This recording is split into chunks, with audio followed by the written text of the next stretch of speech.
क्या आप क्लास 9 में हो और अब आप इकोनॉमिक्स सब्जेक्ट को पढ़ने वाले हैं?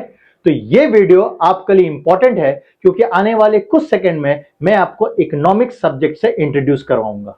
आपके शहर में एक मेला लगा है और आपके पापा आपको उस मेला घूमने के लिए 100 रुपीज देते हैं। सो उस 100 रुपया को लेकर आप खुशी खुशी मेला घूमने जाते हैं। जब आप उस 100 रुपया को लेकर के मेला में पहुंचते हैं तब ये देखते हैं कि मेला में तो बहुत कुछ है करने को। कई सारे गेम स्टॉल्स है, कई सारे फूड स्टॉल्स है। अब जब आप एक गेम खेलते हो तो फिर आपको दूसरा गेम खेलने की इच्छा होती है। जैसे ही आप दूसरा गेम खेले फिर आपको तीसरा गेम खेलने की इच्छा होती है। अब इस तरह से आपकी इच्छाएं तो काफी सारे हैं, लेकिन उन सारे इच्छाओं को पूरा करने के लिए जो आपके पास रिसोर्स यानी कि संसाधन है, जो आपके केस में 100 रुपीज है, वो तो लिमिटेड है।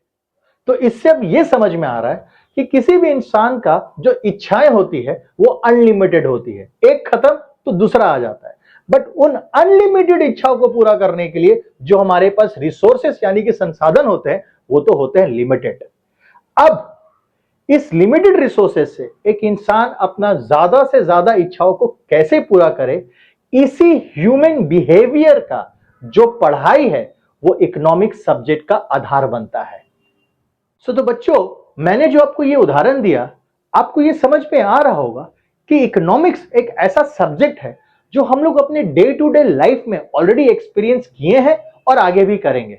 आप जो सब्जेक्ट में पढ़ोगे वो अपने आसपास होते हुए देखोगे। So all the best for your journey, and for any kind of help you can DM me.